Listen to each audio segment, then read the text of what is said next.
Hey guys, welcome back to Salem, Cellar. So opening weekend, I went to go see Insidious, The Red Door, and I want to talk to you guys about it, let you know how I was feeling about the movie overall, with as minimal spoilers as possible. I'll be right back.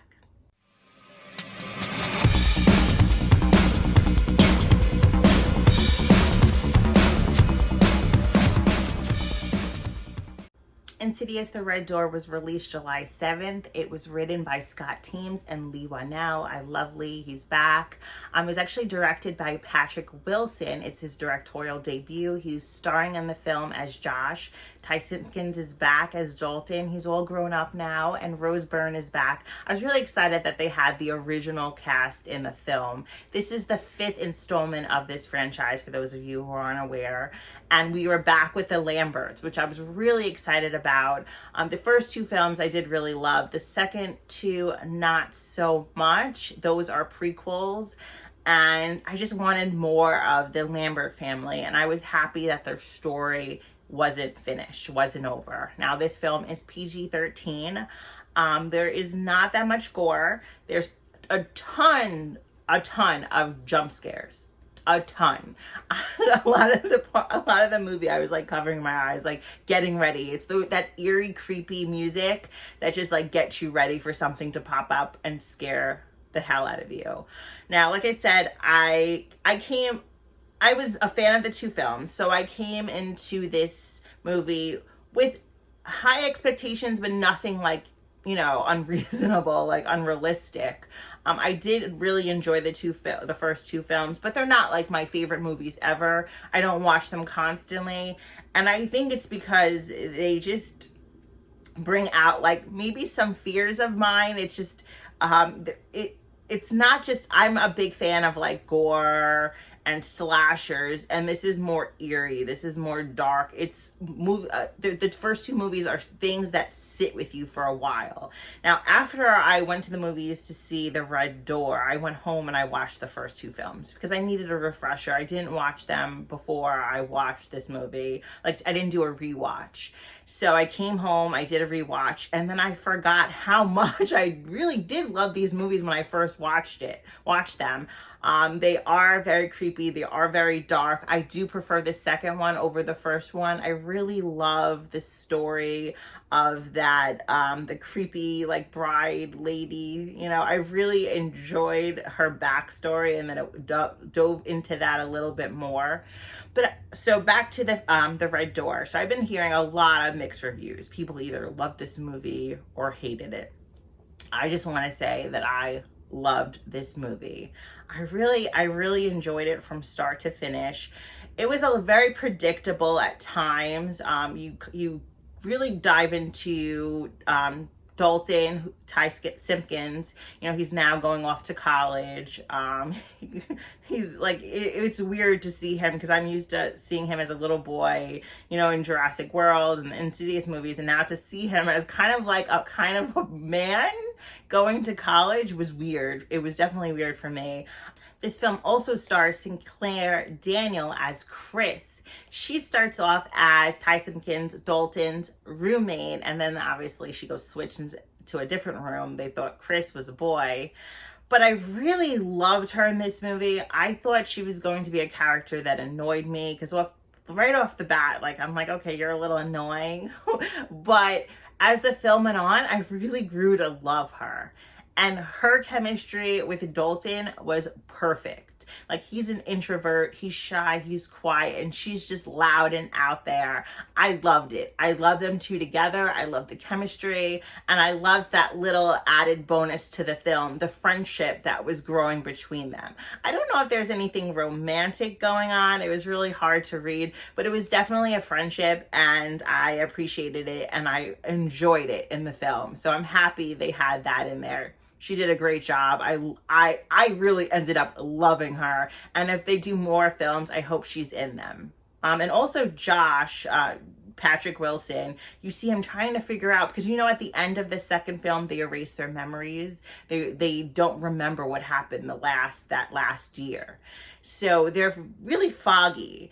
And Dalton's drawing pictures that are really creepy. And if you watch the first two films, the pictures look familiar. There's stuff that he went through, and he probably doesn't even realize really where these memories are coming from. And he's kind of digging deep into that, which he probably shouldn't do. You kind of bring that everything back, which is what happens in the film. And Josh, him and Rose Byrne they're no longer married. They are divorced and living separate lives. And I think a part of that had to do with like him, them blocking these memories, which he wanted, and him just being foggy. That's how he felt throughout the movie, foggy. He goes to the doctor, is something wrong with me? And they're like, no, you have nothing, like, there's nothing going on. It might be something like mental, like you might have to go see a therapist or a psychologist to see what's going on. Is there any mental illness going on? You find about his father, which I really enjoyed that. Yes, some parts are a little, like I said, predictable and a little corny, but overall, this movie really definitely kept me at the edge of my seat. I was invested. I was excited. I definitely jumped a few times, and I was really happy to have the Lamberts back. I was really happy. And I really thought it was a great addition to the first two films. You have the lipstick demon is back, as creepy as ever. That demon, I think maybe that's a big reason why I don't rewatch those movies too much, because when the grandmother's talking, and then all of a sudden you see him behind Josh, like that freaked me out bad. So maybe that's why I don't watch these movies so often. I have been watching it a lot since I've seen The Red Door. For some reason, it's like, maybe I wasn't as afraid of the first two, and maybe I did enjoy it more than I thought.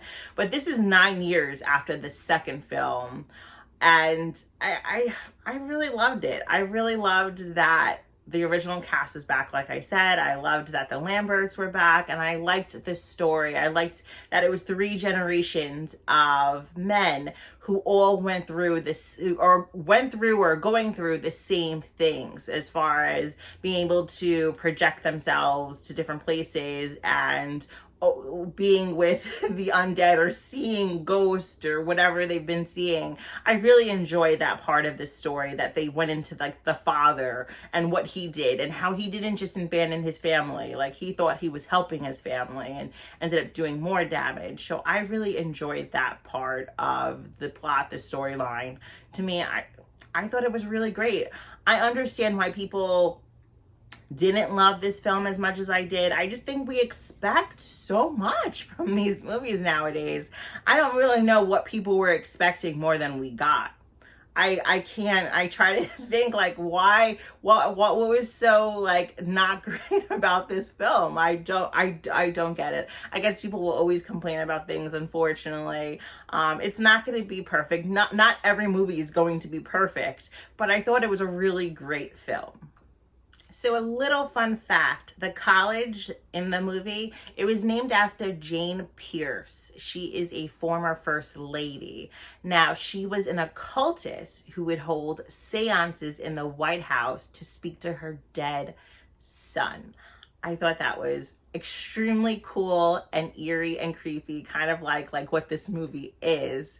So when I found that out, I was like, oh, I was intrigued. Like it made me want to watch the movie again and find out more about Jane. Very interesting. There is a very, very brief credit scene, like very brief. I waited for it. I don't know if you need to wait for it. Kind of Google what it is. It's just nothing like spectacular. It's like literally like 5-10 seconds. It's just like, okay.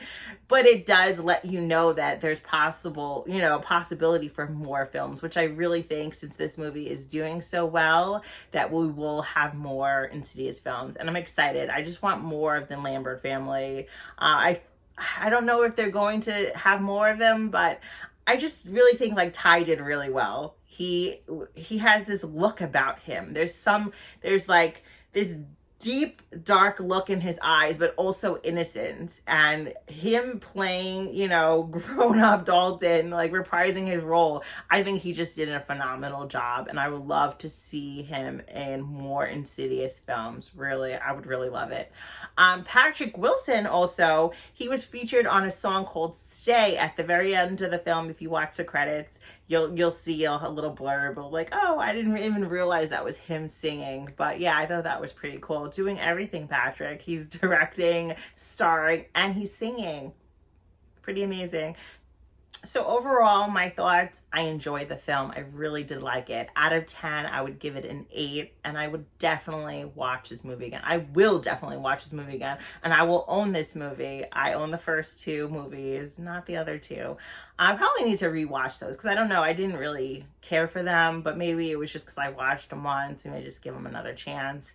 But yeah, it's a little predictability, but lots of suspense. The music, everything just builds up the tension, and it's just a really fun horror movie, supernatural horror movie that I really did enjoy. So if you haven't seen Insidious the Red Door, I definitely recommend that you run out and see it. Or if you don't want to go to the movies, wait for it to stream somewhere. But it's worth it. It's worth paying for it, in my opinion. It's not one of those movies that I would say wait until it's streaming for free. No, it was worth the money. I'm happy I paid the money and I went to the movie theaters.